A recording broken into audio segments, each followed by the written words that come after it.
Bonjour à tous, bienvenue dans ce nouveau numéro de Si on parlait sport sur TV78. L'émission à ne surtout pas manquer sur vos écrans et également en podcast si vous êtes un passionné de sport local. Aujourd'hui, il y aura comme toujours des analyses techniques, des décryptages et surtout une dose de bonne humeur comme toujours pour m'accompagner. Une vraie Dream Team. Nos chroniqueurs sont avec nous sur ce plateau. Présentation en musique comme d'habitude. On commence à ma droite. Musique, c'est un grand sportif, il aime tout. Les sports, mais surtout le rugby pour le contact et surtout les troisièmes mi-temps. Il est venu sans sa peau de bête aujourd'hui. Notre gladiateur Pierre Chevalier est avec nous pendant une heure. Forme et bonheur les amis, salut Mickaël, salut à tous. Oui, peau de bête laissée, c'est le printemps. C'est le printemps, donc là je vais la laisser faisander un petit peu pendant le printemps et l'été, puis je la récupérerai l'hiver prochain. Ça va, vous êtes en en pleine pleine forme. C'est de bon augure, en pleine forme, tous les sports effectivement. Sauf le cyclisme, mais à part ça, tous les sports. Si on doit vous donner une note sur 10 sur le côté pleine forme. Pleine forme, on est, là on rentre plein dans le 8 sur 10. 8 sur 10, 8 allez. Sur 10, on rentre dans le printemps, on est bien. On continue à gauche, musique, vous reconnaissez sa musique, il est aussi impressionnant que le Colisée de Rome, il est aussi romantique que la ville de Florence, il est aussi atypique que la Tour de Pise, il est aussi incroyable qu'une pizza napolitaine, notre Italian lover Grégory Canale est avec nous. Mickaël, bonjour Pierre, vous me faites rougir à chaque fois Mickaël. Comment allez-vous? Ça va très bien, pareil, voilà, le printemps qui est là, installé. On se dirige tranquillement vers l'Euro de football, vers les JO. Plein d'actualités sportives à distiller, donc ça fait du bien. On est sur un 8 sur 10 pour vous au niveau non, forme? On va dire que je sors de quelques blessures, plutôt un 6-7 sur 10. Voilà, on revient tranquillement en forme, voilà, on se remet, il y a de la marge. On se remet en selle. On repasse de l'autre côté à musique. Il est en pleine forme aujourd'hui. Il va nous sortir vanne sur vanne. Je vous le garantis, on ne va pas s'ennuyer. Mais il sait aussi être sérieux quand il le faut. C'est le responsable sponsoring chez Orange en Ile-de-France. Philippe Volac est avec nous. Bonjour à tous. Pendant une heure. Les vannes, c'est normal puisque je suis breton déjà. Donc voilà, donc, ça vanne sur vanne. Voilà. Ça commence très fort. Ils sont pas mal, ils sont premiers en plus en Pro D2. Donc voilà. Donc c'est le printemps, vous pareil vous, ouais, l'ange gardien, l'ange gardien, parce que 8 sur 10 au niveau de forme ou pas? L'ange gardien. 8 sur 10 pour la forme? 9 sur 10? Ah non, 7 sur 10? peut-être pas 8, mais 7,5. 7,5, ouais. D'accord. Aussi, il y a de la marge. Un peu. Ouais, un peu. C'est pour ça qu'il y a un moyen de progresser encore. On termine de l'autre côté à musique. Vous reconnaissez sa musique, il nous vient de la ville d'Épône. C'est un spécialiste rugby, mais il s'y connaît dans tous les sports et notamment sur le sport yvelinois. C'est un ancien collègue, il connaît la maison. Nicolas Dandry est avec nous. Ouais, ça fait du bien de revenir à la maison. Bonjour à tous. Comment allez-vous, Nicolas? Très bien, avec le printemps et puis 8 sur 10 aussi. 8 sur 10. On relance bien la machine en ce moment. Au niveau de la salle de sport, je pense que vous pouvez voir ça sur Instagram notamment. Votre Instagram, c'est ça. Ouais, c'est ça. Et Léo Barré, on va parler de Léo Barré notamment aujourd'hui. Vous êtes très content, j'imagine. Exceptionnel. Nous, on l'avait vu en 2019, nous. Léo Barré qui a réussi une superbe performance face à l'Angleterre lors du tournoi des 6 nations. Alors avant de passer au programme de l'émission, on va parler de boxe et d'un boxeur local qu'on adore, c'est Marvin Petit alias Marvelous. Le sportif de la team Farouja Elancourt veut revenir sur les rings. Son dernier combat date de novembre 2019. Il a expliqué dans une vidéo postée sur ses réseaux. Regardez. Ok les amis, écoutez voilà on a eu un retour par rapport au combat que tout le monde veut entre moi et Yvan Mendy. C'est une revanche que tout le monde attend, toute la France attend. Et aujourd'hui, on a eu un promoteur qui nous a appelé, on s'est mis d'accord avec. Le combat va se faire. Et on va essayer de remplir Bercy. Normalement, c'est un combat que Bercy, ça va exploser. Je vous dirai avant pour les places, où acheter les places et tout. Il y aura les liens, il y aura tout. Là, on en pour parler déjà pour ce combat. Donc normalement, ça va se faire. Et je compte sur vous, les amis, pour être là. Je vous garantis ce combat-là, je vais le gagner. Et en espérant de le faire pour un titre de champion d'Europe. Alors vous l'avez peut-être vu sur ces images, pour l'instant il a quand même quelques kilos en trop, il dit qu'il doit perdre environ 15 kilos pour boxer dans la catégorie poids léger. C'était Marvin Petit voilà, quand il boxait en 2019. Alors la question sur cette thématique, peut-il revenir au top pour combattre à Bercy? Oui ou non? Oui pour vous Grégory, non pour vous Pierre, non pour vous Philippe. Et vous êtes partagé Nicolas. On fait un petit duel entre vous Grégory et Philippe. Qui commence? Allez, Grégory, c'est à vous. Moi, je dirais que oui. Maintenant, c'est sur le calendrier que je suis plus sceptique. Il parle de septembre à novembre. Je pense que là, le calendrier, pour le coup, il va pas vraiment avoir le choix dans la date. Ça va dépendre des promoteurs de pouvoir faire ce combat à Bercy. Il va devoir aussi revenir en forme. Moi, je pense que la fenêtre septembre-novembre est peut-être un peu courte. Maintenant, on a vu par le passé, Marvin Petit, il est encore jeune, il a 32 ans. On a vu par le passé son talent chez les poids légers. Voilà, il a été champion de l'Union européenne, 2 fois champion de France. On a vu qu'il a été capable de battre des boxeurs qui étaient de grande renommée. Il n'est pas passé loin d'une ceinture UBU.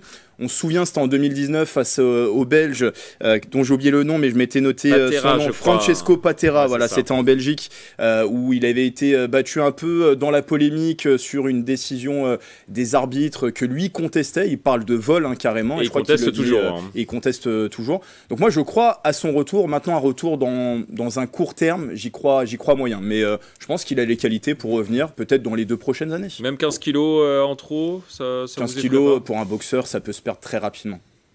Philippe Volac, vous y croyez pas? Non, j'y crois pas du tout. Je veux dire, déjà, 15 kilos ou 20 kilos, je pense que c'est déjà beaucoup. On a des exemples, pas que dans la boxe, mais que d'autres grands sportifs, des sportifs qui ont voulu revenir. C'est quand même très très difficile de revenir, parce que ça fait un moment qu'il n'a pas boxé. Je crois que ça fait 2 ans. Depuis son dernier combat, c'était en 2019. Ouais. Ah non, même plus que ça, donc encore en plus. Donc voilà. Et en plus, il s'était fait battre par Mendy, en plus, largement en plus, quand il s'est. Non, moi, c'était il y a longtemps, c'était en 2013. Ouais, donc je pense que non, c'est un peu difficile. Et puis quand on le voit là sur son dernier reportage. Ça fait peur un peu. Non, mais c'est vrai que ça fait peur. Et bon, après, il parle, c'est son tempérament aussi de parler. Il va remplir Bercy, il va, voilà, il est.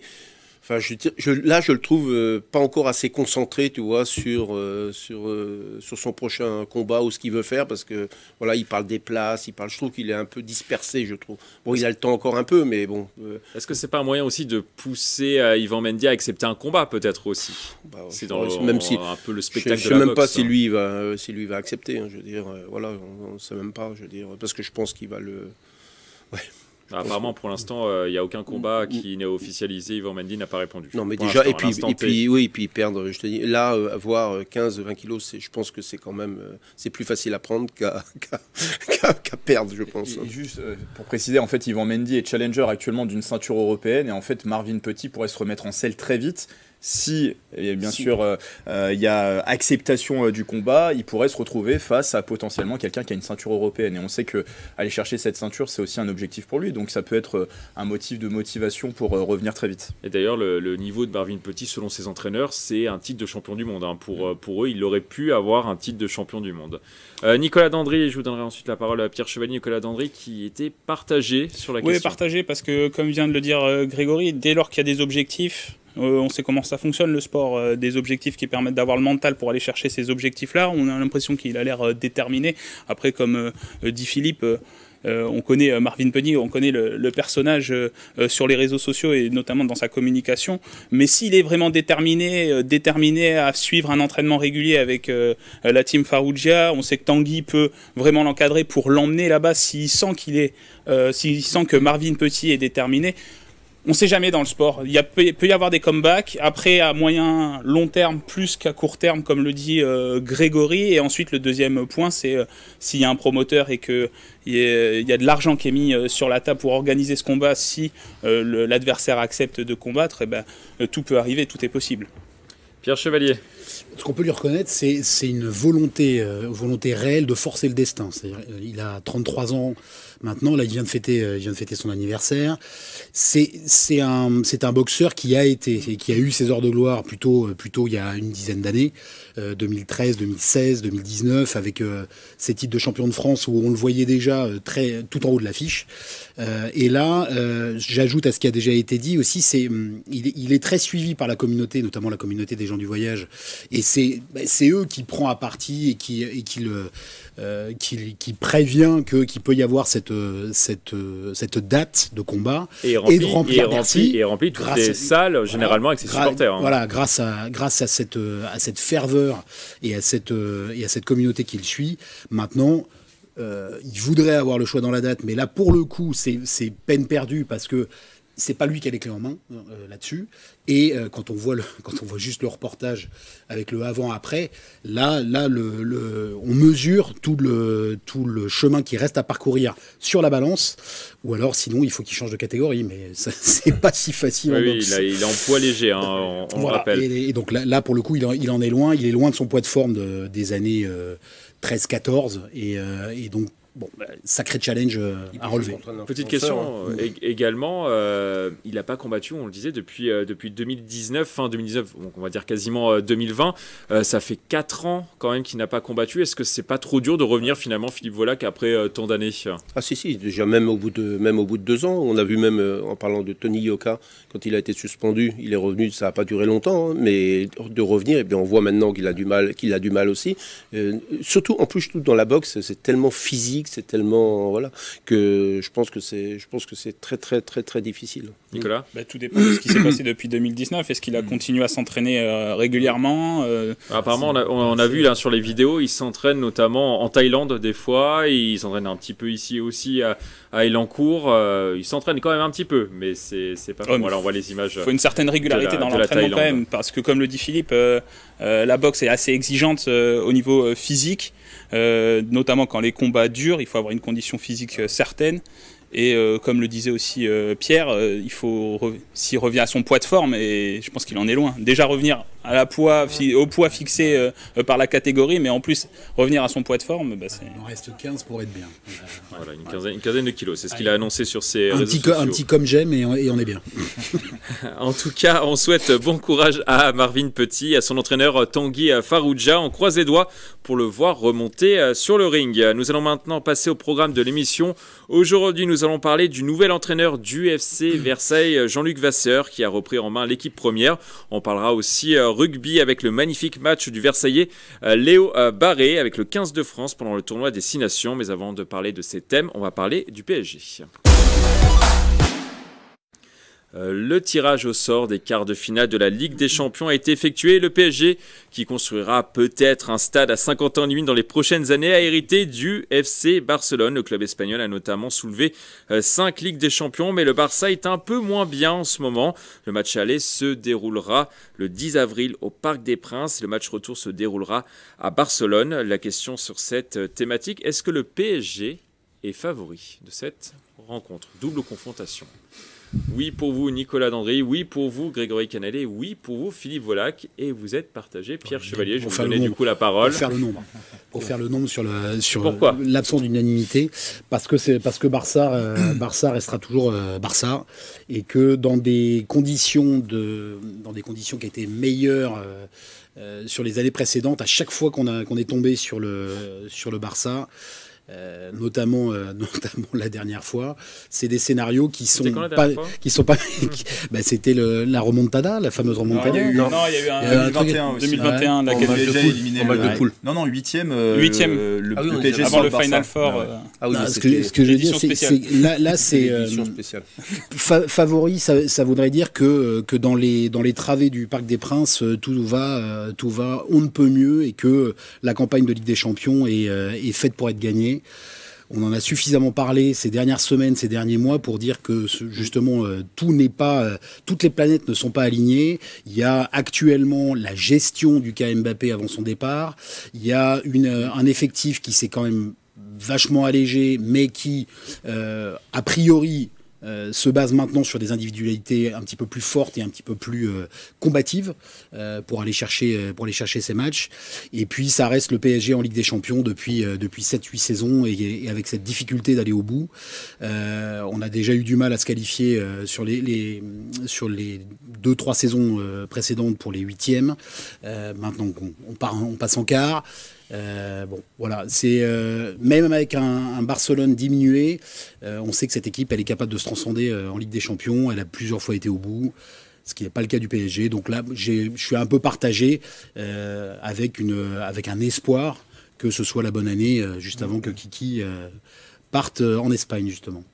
Je précise que toutes ces vidéos sont à retrouver sur nos réseaux sociaux, en replay également. Donc vous avez tous dit que le PSG était favori, hormis Pierre Chevalier. Grégory Canalé. Un prono. Non, je vais pas me risquer au prono, mais on va pas se mentir. Le PSG a évité le pire, aussi bien sur le tirage des quarts de finale. On n'a pas le grand Barça d'antan. Le Barça, il faut savoir qu'ils n'ont pas franchi le stade des quarts de finale depuis l'édition 2018-2019. Ça fait 2 saisons de suite qu'ils sortaient aux poules, à la phase de poule de la Ligue des Champions.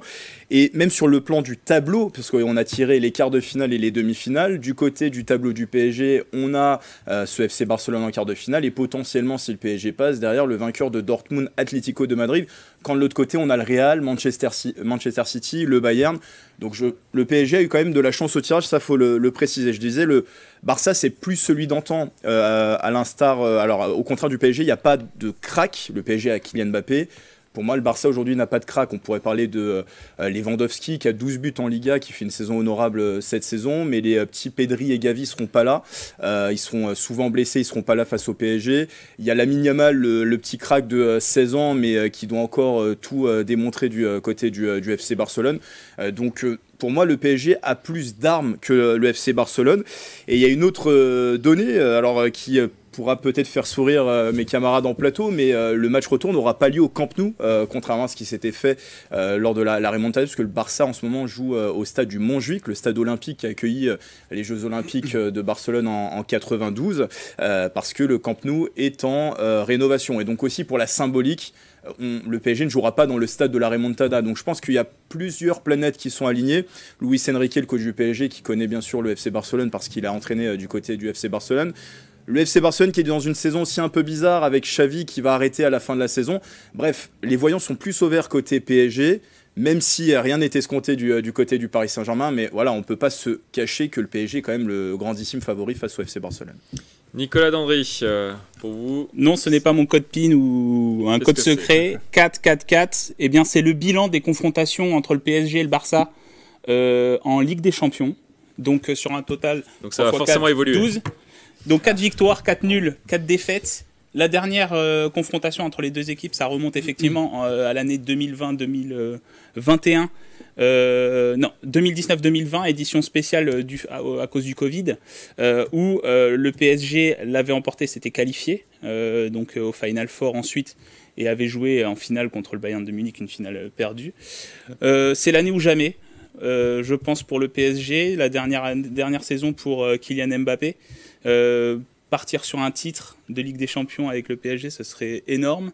Et en plus, tableau favorable parce que le gagnant du match PSG-Barcelone jouera soit contre l'Atlético de Madrid ou Dortmund. La partie plutôt favorable du tableau de ces phases finales de Ligue des Champions, alors que de l'autre côté, ça va être un peu plus compliqué. Donc on peut retrouver le Real Madrid ou Manchester City. On n'écarte pas non plus Arsenal. Et le dernier, je n'ai pas le... c'est Bayern de Munich. Alors voilà, c'est une partie de tableau compliquée. On échappe à ça. C'est l'année ou jamais pour justement les tableaux. L'année ou jamais pour le PSG, parce qu'on peut affronter soit l'Atlético ou Dortmund et se qualifier en finale. Et ouais, positif, bon tableau, et en plus il y a une équipe entre le Real et le Manchester City qui va sortir dès les quarts de finale puisqu'elles s'affrontent, donc c'est une voie royale, moi je dis, pour le PSG. Et après je veux juste finir sur l'état de forme, parce que pour répondre à Pierre, je trouve que le collectif s'améliore en ce moment au Paris Saint-Germain. On l'a vu, dernier match face à Montpellier, une belle victoire du PSG qui a convaincu les observateurs du football, avec une mayonnaise qui semble reprendre. Il y a quelque chose qui se passe à Paris et ça y est, je pense qu'il y a un collectif qui est en train de se sur une première période qui se termine à 2-2. Voilà, la deuxième période était meilleure, mais la première période était un peu compliquée du côté du PSG. On va vous donner la parole, Philippe Volac. Vous qui les suivez avec attention quasiment tous les week-ends. C'est ça. Non, en plus je me dis par rapport au tirage aussi, les planètes sont peut-être alignées puisqu'il restait quand même 4 à sortir, dont Manchester City et Real de Madrid.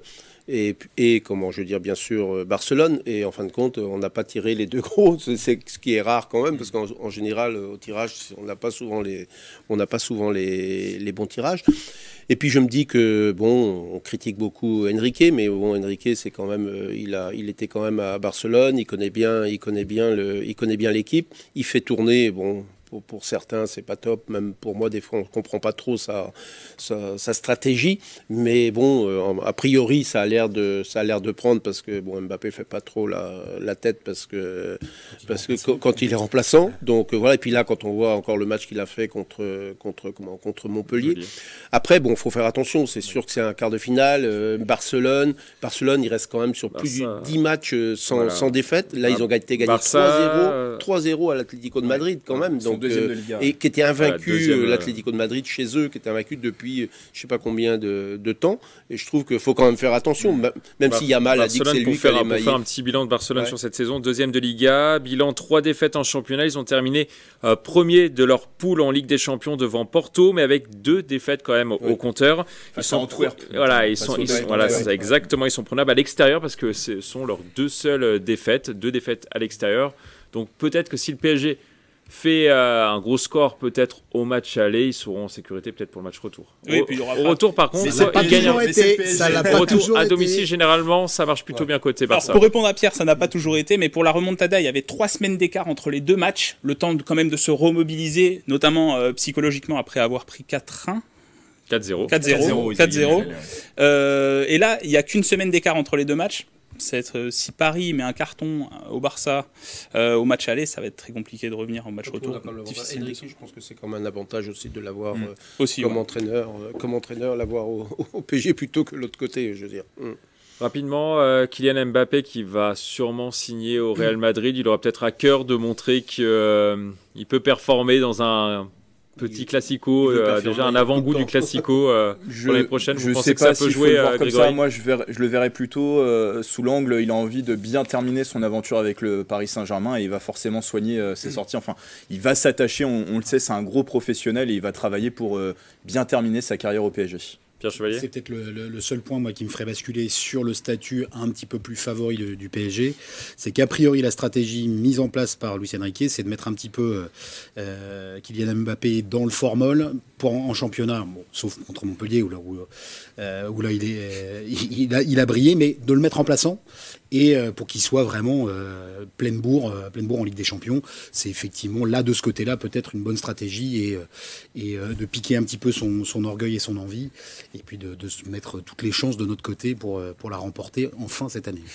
Alors on va continuer à parler football et du futur ex-joueur du PSG, Kylian Mbappé, formé en partie dans les Yvelines à Clairefontaine.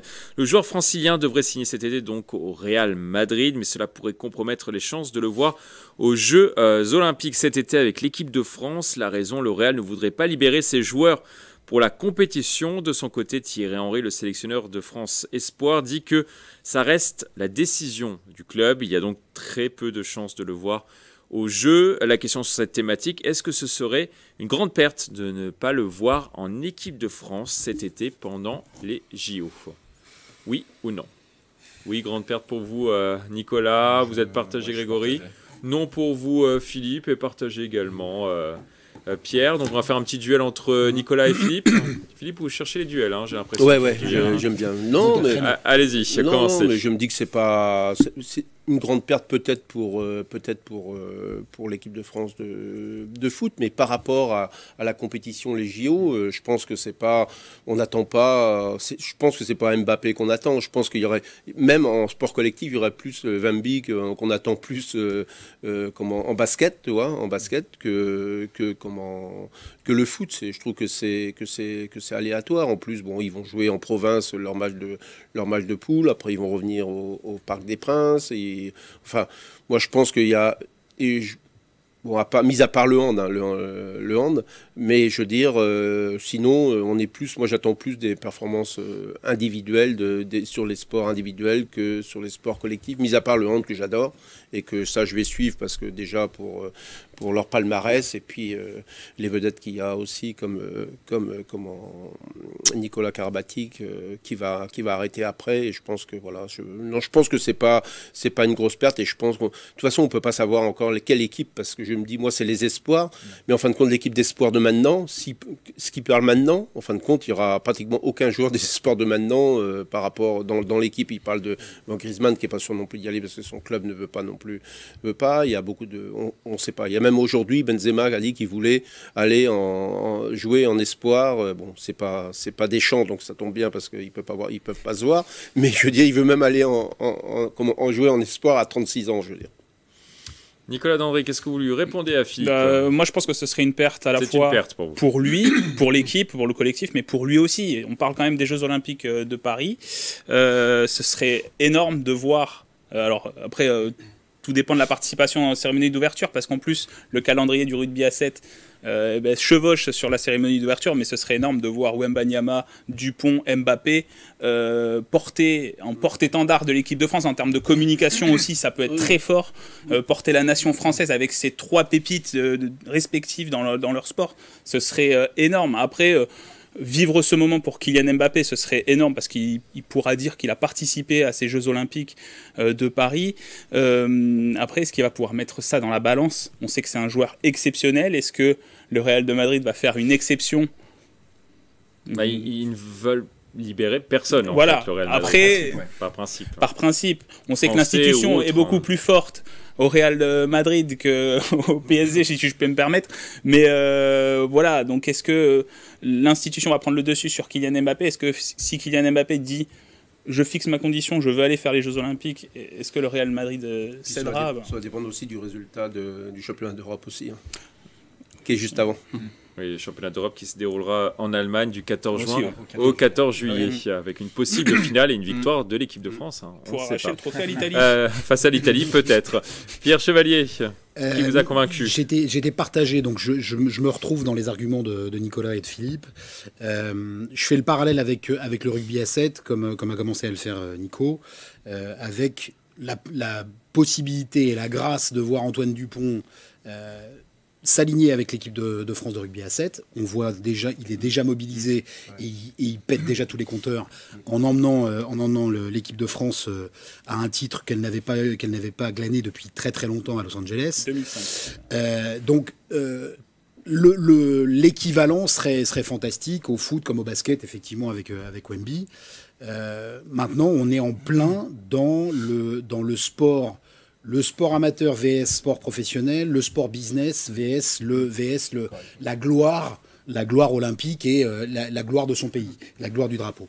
Et là, malheureusement, il y a des intérêts qui se télescopent, qui se fracassent les uns contre les autres. Et on a autant Toulouse pour le rugby qui est capable de laisser son joyau aller à la fois prendre un peu de fraîcheur, s'éclater avec France 7, et Dieu sait qu'on en aurait eu besoin, à la fois à Toulouse et en équipe de France. Peut-être que le tournoi aurait été différent si Antoine Dupont avait été avec nous. Mais il poursuit son objectif, c'est tout à fait louable, ça a l'air de fonctionner déjà. Maintenant, Mbappé, derrière, c'est le Real Madrid, c'est l'institution, c'est le club au-dessus de tout. Après, il n'a pas encore signé. Ouais, justement, effectivement. Oui, peut-être le côté exceptionnel, j'en doute, parce que là, les enjeux sont quand même encore bien différents. Mais donc oui, ça peut être une perte pour l'équipe de France parce que vaut mieux toujours avoir un Kylian Mbappé dans son équipe que pas dans l'équipe, voire pire en face. Et de l'autre, c'est la gestion de sa carrière et ce qui devrait l'emmener très très loin, notamment jusqu'au Ballon d'Or et à une prochaine Coupe du Monde en équipe de France professionnelle. Grégory, les Jeux Olympiques, c'est tous les 4 ans et les Jeux Olympiques à Paris, c'est tous les 100 ans. Ça serait dommage quand même pour Kylian Mbappé de rater ce rendez-vous. Ce serait dommage. Moi, je suis partagé. Ce serait dommage, effectivement, pour l'équipe de France. On sait que pour Thierry Henry, le sélectionneur des espoirs, ça va être un véritable casse-tête de constituer son équipe pour les Jeux Olympiques en prenant en compte les contraintes des clubs qui ne veulent pas envoyer de joueurs aux Jeux Olympiques parce que ça se chevauche avec la reprise des championnats qui a lieu dans le courant du mois d'août. Donc pour moi, oui, ce serait une vraie perte déjà pour l'équipe de France parce que construire autour d'Mbappé, ça peut aussi peut-être faciliter pour d'autres clubs de se dire il y a Mbappé, on va laisser plus facilement partir des joueurs, je sais pas, mais en tout cas, ça aurait pu être une figure de proue pour cette équipe de France. Je pense que c'est aussi une perte pour les Jeux Olympiques parce qu'on sait que le football, je suis pas un grand fan du foot aux JO parce que pour moi les JO c'est aussi la mise en valeur d'autres sportifs, d'autres sports qu'on a moins l'habitude de parler au cours de l'année. Bah là, l'Italie ne performe pas trop. Aux JO, les derniers JO à Tokyo, l'Italie je crois était devant la France au classement des médailles. Non, au tableau des médailles générales. Ne cherchez pas trop Grégory. En tout cas, voilà. Moi je pense que c'est vous réglerez ça dans les loges. Parce que ça aurait pu attirer un certain intérêt autour du tournoi de football, avoir une star comme Kylian Mbappé qui puisse participer. Je pense que ça aurait pu être un plus pour ce tournoi. Maintenant, moi je pense qu'à plus d'un titre, ce ne sera pas une perte, aussi bien pour lui, dans son intérêt personnel, même s'il l'a dit, voilà, pour la symbolique, il aimerait faire les JO en France. Mais regardez, quand on regarde le calendrier, la dernière journée de Ligue 1, c'est le 18 mai. On espère que le PSG sera en finale de Ligue des Champions. Une éventuelle finale de Ligue des Champions, c'est le 1er juin. Il y a l'Euro du 14 juin au 14 juillet, avec, on l'espère, ou pas, ou pour l'Italie. Moi, je l'espère pour l'Italie, mais on l'espère autour de la table aussi la France qui irait au bout de cet Euro. Et on va pas se le cacher, le principal objectif niveau footballistique cette année, au niveau international, c'est pas les Jeux Olympiques. C'est l'Euro. Ça se terminerait le 14 juillet. Et il y aurait que 10 jours de battement entre la finale potentielle de l'Euro et le début du tournoi olympique qui débuterait le 24 juillet. J'ajoute à cela la reprise de la Ligue 1 ou de la Liga, selon la destination de Kylian Mbappé. C'est aux alentours du 12 ou 16 août. La Liga, l'année dernière, ça avait repris le 12 août. Là, je pense qu'ils vont se calquer sur ce qui se fait en Ligue 1. Ça veut dire que c'est pas forcément dans son intérêt. Il y aurait peut-être pour lui une forme de fatigue, une forme de trop-plein à jouer toutes ces compétitions. Et c'est pas aussi dans l'intérêt du Real Madrid. Vous l'avez dit, ils laissent très peu partir leurs joueurs. Là, ils ont envoyé un courrier à la FFF il y a 2 semaines pour dire que Camavinga et Mendy ne seraient pas libérés pour la compétition. Pour Vinicius et Rodrigo, les Brésiliens, ils n'avaient pas été libérés aussi pour les JO de Tokyo en 2021. Et si Mbappé participe au JO, ça veut dire qu'il serait à disposition du Real de Madrid si il signe au Real à la mi-septembre. Pas sûr que ce soit dans l'intérêt du club qu'un joueur à qui vont donner un gros salaire, il coûtera pas forcément beaucoup d'argent pour le transfert parce qu'il sera libre. Je pense pas que ce soit dans l'intérêt du club ni des supporters. Ils le verraient pas à mon avis d'un bon œil de le voir arriver seulement à la mi-septembre. En tout cas, à son âge, Kylian Mbappé avec l'équipe de France, c'est 75 matchs pour 46 buts marqués et 51 victoires. Ça serait dommage de ne pas l'avoir aux Jeux Olympiques. On continue à parler de football et plus précisément du FC Versailles. Le club a décidé de se séparer de Grégory Vignal pour mettre comme entraîneur Jean-Luc Vasseur, l'ancien entraîneur des jeunes du PSG, de Reims, de Créteil, du Paris FC et des féminines de l'Olympique Lyonnais. Son objectif, maintenir le club en national. Les Versaillais sont pour l'instant 10e du championnat. Pour l'instant, ils n'ont pas perdu sous ses ordres. La question sur cette thématique, est-ce que vous validez son profil? Oui ou non? Le profil de Jean-Luc Vasseur. Vous êtes tous unanimes. Philippe, voilà, qu'est-ce que vous en pensez? Ouais, moi je valide, même si c'est le 3e entraîneur dans la saison. Après Laurent Perrelade et Grégory Vignal. Ouais, donc pour l'instant, les 2 matchs qu'il a fait, bon, ils ont gagné les 2 matchs ou les 3 matchs, 2 matchs et un match nul. Et un match nul. Après, on va voir le prochain match qu'ils ont, c'est contre Niort. On va voir ça va être une autre affaire. Mais aussi, ce qu'il a aussi, c'est qu'il va avoir la trêve internationale et il a beaucoup de joueurs qui sont étrangers, et qui vont jouer. Et il va perdre beaucoup de joueurs sur les deux prochaines rencontres. Oui, il s'en est plein d'ailleurs. Ouais, il s'en est plein parce que c'est quand même, en fin de compte, ici, il a le droit, c'est 2. Pour faire reporter un match, si ça a 2 internationaux français, tu peux reporter le match, mais si c'est pas des internationaux français, tu peux pas reporter le match. Voilà, c'est un peu dommage parce que ça va, je pense. Mais là, il reste 9 matchs. Hein. Ils sont pas mal, ils sont 9e ou 10e qui sont. Ils sont 10e. Et ils jouent 5 équipes. Ils pourront pas rattraper le Red Star, 54 points, ça risque d'être compliqué. Mais ils jouent 5 équipes qui sont au-dessus d'eux et 4 équipes qui sont en dessous. Moi, je pense que le maintien, j'espère, je croise les doigts, mais j'espère que ça va le faire, je veux dire.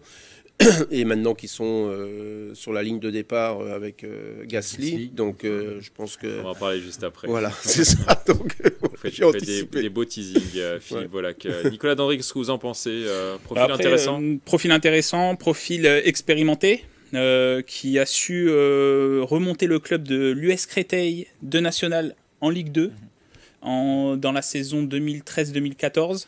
Je pense que c'est le profil adapté pour travailler sur le long terme. Alors, en espérant que la direction du FC Versailles le laisse en place sur le long terme, parce que je pense que c'est un entraîneur qui a besoin de travailler, de construire un projet avec l'équipe et qui peut aller très loin et puis viser pourquoi pas la montée, puisqu'il l'a déjà fait avec l'US Créteil.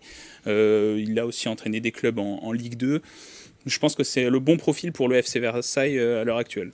Les images qui passent sont les images de Coupe Gambardella du FC Versailles. Ce sont les jeunes, hein, mais ils ont fait un beau parcours aussi. Très beau parcours, oui. Mais peut-être que ces jeunes alimenteront l'équipe. Ils seront peut-être pris par Jean-Luc Vasseur, dans le futur. Grégory, qu'est-ce que vous en pensez? C'est un peu le même profil finalement que Laurent Perrelade quand on y réfléchit bien. Même profil avec sur l'expérience des petites divisions, parce que comme le disait Nicolas, il a réussi à remporter le championnat national, accéder en Ligue 2, il a maintenu plusieurs équipes. Il a aussi entraîné, alors c'est là la petite différence par rapport à Laurent Perrelade, c'est que lui a connu le très haut niveau, puisqu'il a entraîné le Stade de Reims qui était en Ligue 1. Ça s'est pas forcément très bien passé, parce que quand il a quitté le navire, il a été démis de ses fonctions, le Stade de Reims était relégable, mais au moins il a connu cette expérience du haut niveau. Et oui, j'ai envie de dire, sur le profil, on avait besoin de quelqu'un du côté du FC Versailles qui avait côtoyé ces petites divisions, c'est le cas, qui a côtoyé aussi le plus haut niveau. Il est aussi un entraîneur qui mise beaucoup sur la formation, donc c'est vrai que il se rapproche quand même grandement de ce que faisait Laurent Perrelade. Ça n'a pas réussi forcément au FC Versailles. Et après, sur le début de son expérience au FC Versailles, elle est forcément positive. Aucune défaite, 2 victoires. Moi, j'attends de voir. Pas des gros scores, par contre. Pas des gros scores, mais il y a quand même eu un beau match nul face à Nancy, qui est 4e du championnat de national. Moi, j'attendrai de voir, parce qu'il y a toujours ce côté de choc psychologique. Grégory Vignal, quand il avait repris les joueurs à Laurent Perrelade, qui était son adjoint, il y avait eu un sursaut d'orgueil sur 2-3 matchs où on avait senti le FC Versailles un peu mieux. Donc j'attends un peu de voir, mais en tout cas sur le profil, oui, on ne peut que valider. C'est quelqu'un qui a l'expérience en tout cas de cette division nationale. Pierre Chevalier. Justement, il est un peu dilué, cet effet psychologique et ce choc psychologique. C'est la 3e fois qu'on a ce débat sur ce plateau. À chaque fois cette saison, les 3 fois, on avait grosso modo les mêmes avis, les mêmes espoirs, en disant ils ont choisi des bons profils pour un club de national qui ambitionne d'aller jouer plus haut. Ce sont de très bons profils. Perrelade, Vignal et Vasseur, ce sont des briscards des ligues inférieures, on va dire, mais sans être péjoratif. Tout ce qui n'est pas soit Ligue 1, soit Ligue 2, et encore, Vasseur, Greg l'a rappelé, l'a été un peu. C'est difficile de lire la stratégie de l'équipe dirigeante du FC Versailles, et surtout d'accepter son impatience, parce que a priori le problème est là, c'est-à-dire quels sont les objectifs qu'ils fixent à chaque fois aux entraîneurs. Il semble que ce soit revenu à un objectif assez humble de maintien en national, au moins pour cette saison. Qui peut le plus, peut le moins, on verra si d'ici la fin de la saison. Bon, là, il semble quand même assez loin par rapport aux saisons précédentes, assez loin d'aller jouer les 6 premières places. Donc, au moins un objectif humble. Souhaitons qu'il ait le temps de s'installer, de travailler, parce que là, on est plus que jamais sûr que c'est un projet à long terme pour emmener le FC Versaille assez loin. Il doit terminer la saison. Il doit terminer. Il faut qu'il termine la saison. J'espère. Un 4e débat là ici, je ne sais pas ce qu'on pourrait dire. À part dire, oui, c'est un très bon profil. Oui, c'est un bon profil. Pour répondre à la question, oui, ça semble être l'homme de la situation, notamment par ses expériences assez variées chez les garçons et chez les filles. Bon, on verra ça. On surveillera ça avec attention. Une autre information quand même sur le FC Versailles. Vous l'avez dit tout à l'heure, Philippe Volac, le pilote de Formule 1, Pierre Gasly, est devenu le 3e associé propriétaire du FC Versailles aux côtés d'Alexandre Mullier et Fabien Lazare. Passionné de football depuis longtemps, il veut aider le club à se développer sur le long terme. Un beau partenariat en perspective. Qu'est-ce que vous en pensez autour de cette table? Pourquoi pas? Oui. Pourquoi pas, Philippe Volac? Pourquoi pas? À voir. C'est une... Comme on dit, on parlait de profil, c'est peut-être le bon profil pour comme actionnaire. On va voir. Bon, les troisièmes actionnaires. Il ne mettra pas les crampons, bien sûr. Non, il ne mettra pas. Il pourrait faire accélérer le club. Une belle vanne de Nicolas Dandry. Qu'est-ce que vous en pensez, vous, Grégory? Déjà, on l'a pas vu venir. On l'a pas vu venir. Et effectivement, oui.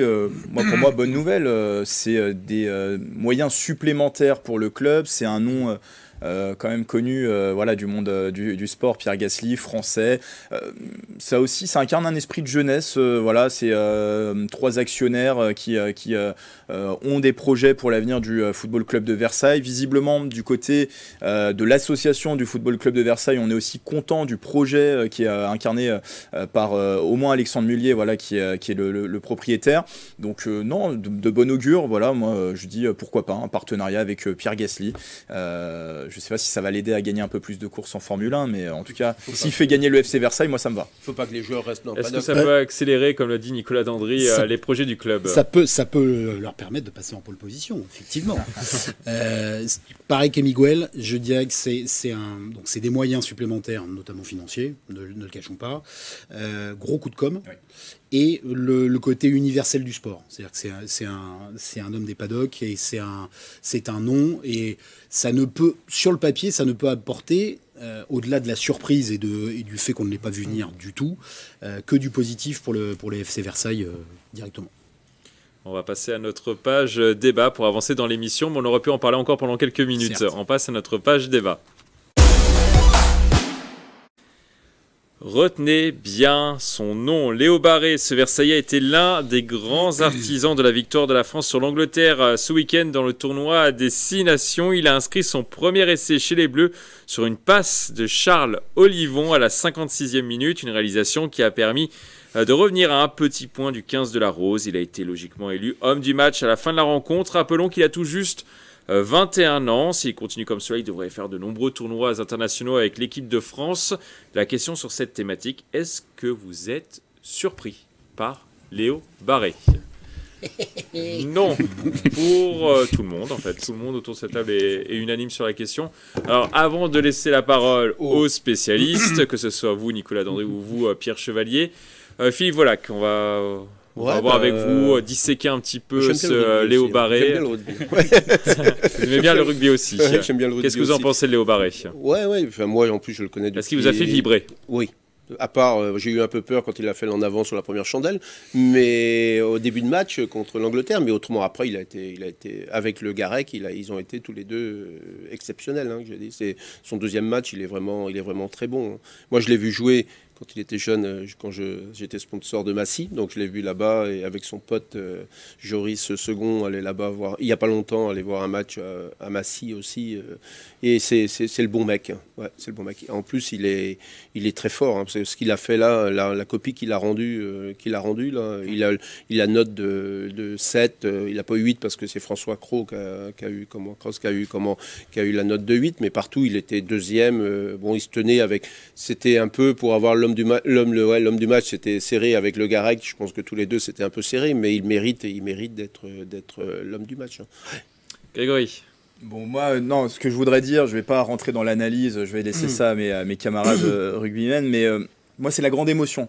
On a été ému de voir un Victor Wembanyama que personne ne connaissait grandir et devenir une star internationale en NBA. Et bien là, de la même manière, le jeune Léo Barré qui a fait ses classes au Rugby Club de Versailles, qui est passé du côté du Rugby Club de Massy-Essonne, où j'habite. Voilà, c'est juste à côté de chez moi. J'ai revu le reportage qui avait été fait par Nicolas. On l'avait suivi en 2019. Il était au Pôle Sport de la Canale. Il jouait à Massy. Fier Versaillais, il le disait déjà à l'époque. Je joue à Massy, mais moi, j'ai vraiment l'identité Versaillais. Je reste un fier Versailles. C'est toujours à son club. Et donc on est forcément content. Moi je dis toujours laisser grandir les jeunes tranquillement. Lui il a fait son apprentissage tranquillement. Il est encore jeune, mais ça y est, il explose à la scène nationale. Alors ça fait quelques années déjà depuis le top 14 et son arrivée au Stade Français. Moi, je suis pas surpris parce que au Stade Français, on l'a vu quand il a fallu hausser son niveau parce qu'il était dans une équipe de plus grand standing. Il a pas déçu Léo Barré et c'est pour ça que moi je suis pas déçu de le voir performer dans cette équipe de France. On aurait pu craindre un petit peu de stress, un petit peu pour ses premières avec le 15 de France, peut-être d'être un peu en deçà. Non, moi j'y croyais pas du tout et j'ai pas été surpris de le voir briller. Là, il y a cette petite cerise sur le gâteau d'être homme du match dans le crunch face à l'Angleterre dans ce dernier match avec l'équipe de France. De ce 6 nations. Donc voilà, moi je souhaitais mettre en avant cette émotion parce que on voit nos jeunes Yvelinois grandir et de les voir briller, forcément c'est une belle reconnaissance pour eux. Et on a des beaux bébés dans les Yvelines, Victor Wembanyama 2m23, Léo Barré plus d'1m90, c'est ça? Quasiment 2 mètres. Ouais. Quasiment 2 mètres. Quasiment 2 mètres, ouais, on mange bien apparemment dans les Yvelines, on mange bien. Je vais laisser la partie familiale à Pierre parce qu'il connaît mieux le sujet que moi. Grégory vient de le préciser, il est très attaché à Versailles, mais parce que sa famille a joué des rôles au rugby club de Versailles, mais je te laisse détailler ça. On en a parlé avant l'émission, notamment quelques matchs que Pierre Chevalier a disputés avec le papa. Arnaud, voilà. Il y a longtemps. Il y a quelques années. Pour revenir sur ces 2 premières sélections, moi j'ai trouvé que déjà dès le premier match, un joueur serein en fait, un joueur qui est en équipe de France, qui a cette maturité, mais à l'image des jeunes qui ont été lancés aussi face au Pays de Galles, au Principality Stadium. Au Pays de Galles, c'est jamais évident de jouer dans ce stade fermé, avec la ferveur galloise, c'est jamais évident, et je trouve que Léo Barré, avec Nolan Le Garec et Nicolas Deporter, ont relevé le défi. Et alors le deuxième match, dans ce crunch face à l'Angleterre, je sais pas si on peut afficher les stats que je suis allé voir, mais il y a cet essai, effectivement, au bout de sa deuxième sélection, mais il y a surtout, et je pense que c'est ce qui a le plus impressionné tout le monde, c'est cette passe décisive à Nolan Le Garec, en fait. Dès le début du match, je crois qu'on joue la 10e minute de jeu, il y a une relance avec Gaël Ficou qui donne le ballon à Léo Barré. Il a Marcus Smith, la vedette actuellement du rugby anglais, en face de lui. Au lieu de faire la passe, de jouer son 1 contre 1 et de faire la passe pour fixer Marcus Smith, non, il fait une feinte de passe, Marcus Smith est piégé, et il continue, il a joué de manière totalement décomplexée en fait.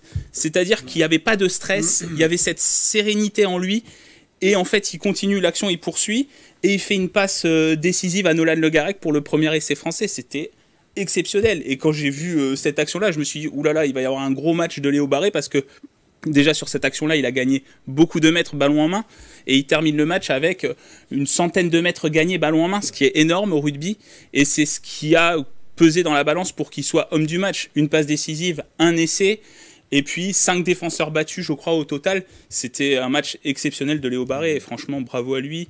Maintenant, l'avenir, moi je disais, j'avais pris le pari qui connaîtrait sa première sélection en Argentine. Qu'est-ce qui a précipité les choses? C'est la blessure de Mathieu Jalibert, Thomas Ramos qui est repositionné en numéro 10, Léo Barré qui est là pour assurer le poste derrière. Mais alors attention, parce que Melvin Jaminet revient en forme, c'est le 2e numéro 15 de l'équipe de France, il revient en forme avec le RCT, donc voilà, Léo Barré a montré que Fabien Galtier et le staff de l'équipe de France peut compter sur lui. Maintenant, il n'y a plus qu'à continuer, persévérer, et il a la tête sur les épaules, il le sait ça, persévérer, jouer, faire des performances, notamment avec le Stade français. Pierre Chevalier. C'est rappeler aussi que, pour poursuivre ce que disait Nicolas, qu'on a ce qui se fait peut-être de mieux en termes de génération là, sur le rugby depuis de nombreuses années. On a un gros niveau et on a un réservoir qui est quasiment inépuisable. Sur ce poste d'arrière et sur la prestation de Léo, évidemment, c'est d'abord une énorme fierté.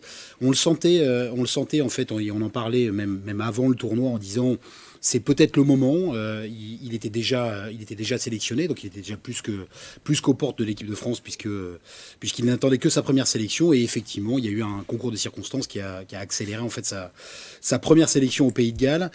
Et là, à ce moment-là, c'est pour toute la famille versaillaise, effectivement, de la fierté. C'est tous les souvenirs qui ressortent de l'école de rugby, avec tous les encadrants qui sont unanimes. Un garçon comme Léo, c'est un garçon qui est bien dans sa tête, qui est bien encadré, qui est bien entouré. L'équipe disait bien barré. Et c'est une pépite. Fabien Galtier tient un nouvel ovni, encore après Thibaut Flamand, après d'autres profils comme celui-là qui sortent du réservoir des clubs.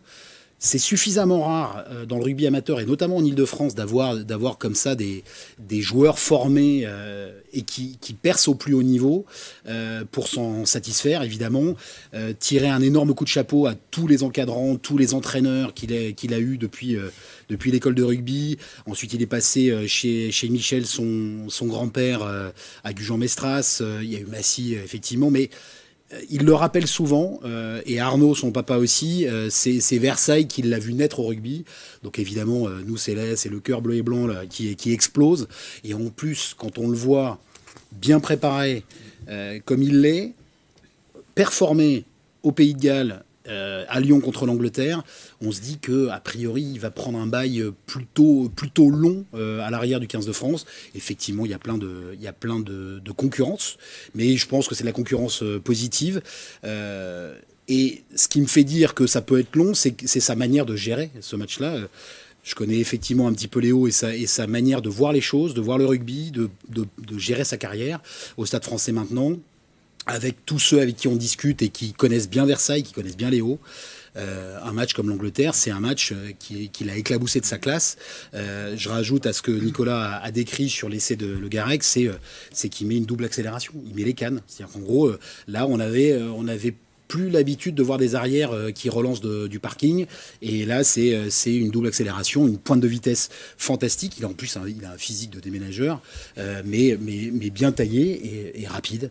Donc chapeau Léo, et puis tout le RC Versailles est effectivement très fier de toi. Ça sera le mot de la fin sur cette thématique. Il faut qu'on termine cette émission par l'envolée de Grégory, le moment fort de cette émission. On garde le meilleur pour la fin. Alors de quoi allez-vous nous parler, Grégory ? Je vous propose de vous emmener sur les routes du Dakar, messieurs, ou plutôt je vous emmène aux portes de l'aventure, mais c'est à vous de les ouvrir pour défier le sort, pour citer Thierry Sabine, le célèbre créateur en 1978 du Paris-Dakar, disparu en 1986 dans un accident d'hélicoptère lors de la 6e édition du rallye.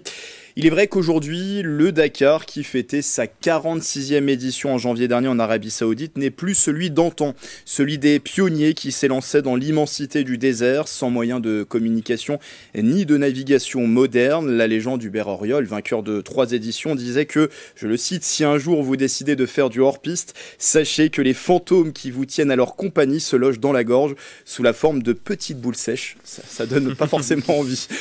Si ce n'est plus l'aventure d'un temps, le Dakar reste néanmoins une aventure humaine, faite de dépassement, de partage et de compétition.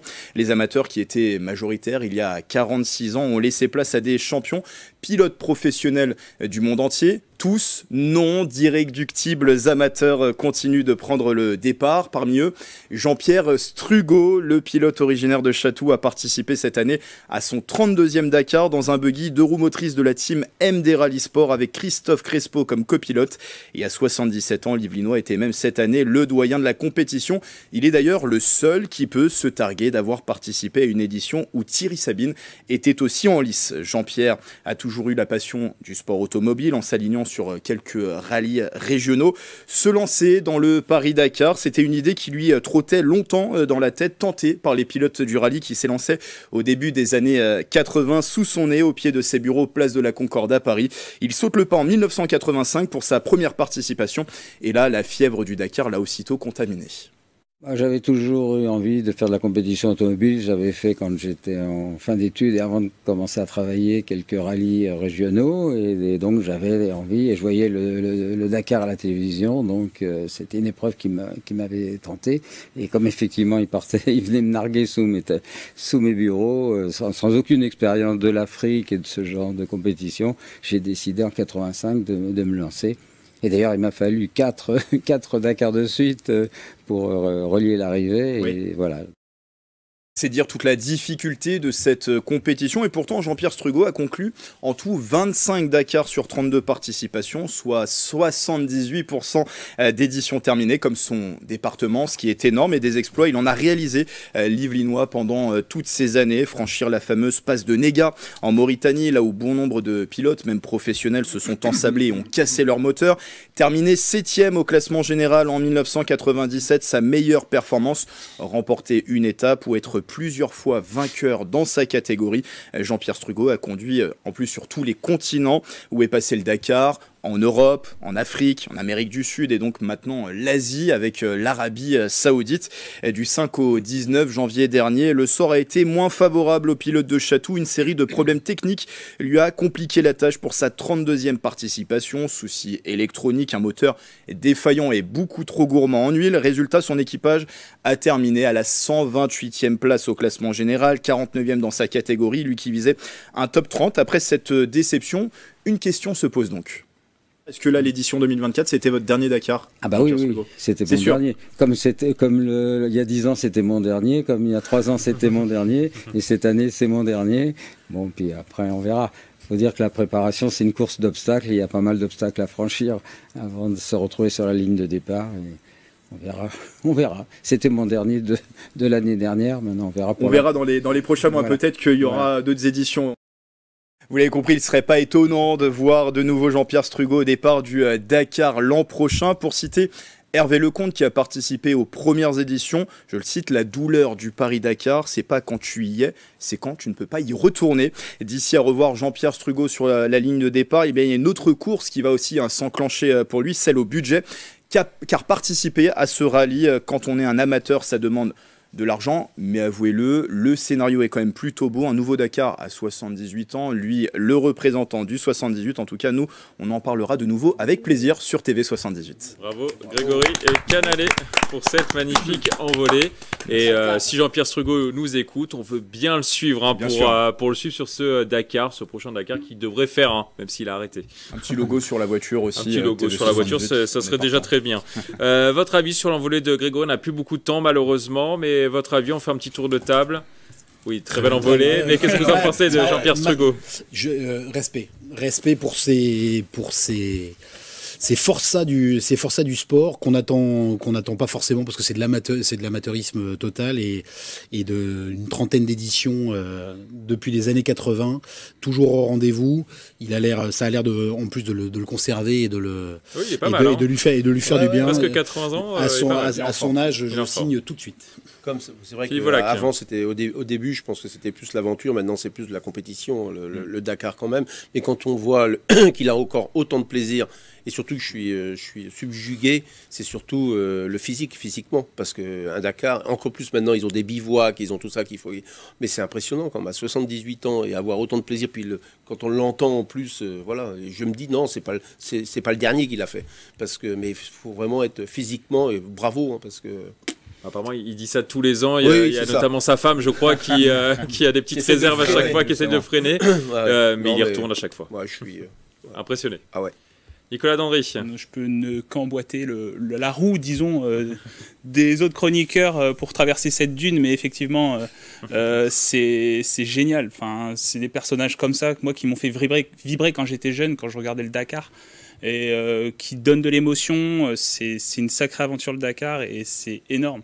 Et c'est ce pourquoi aussi j'ai décidé d'être journaliste. Je regardais le Dakar chaque année quand j'étais petit, et c'est des personnes comme ça qui m'ont fait rêver, quoi. On verra s'il peut vous emmener dans sa voiture l'année prochaine. On verra ça. Alors, c'est déjà la fin de cette émission. On va terminer comme d'habitude par une citation. Aujourd'hui, je vous propose une citation de l'ancien basketteur Joachim Noah, qui a d'ailleurs passé un petit peu de temps de sa vie dans les Yvelines à Feucherolles. Dans le sport, il n'y a pas de mensonge. Tu ne peux pas tricher, sinon tes adversaires te mangent. Je vous laisse méditer sur cette phrase. À bientôt sur TV 78.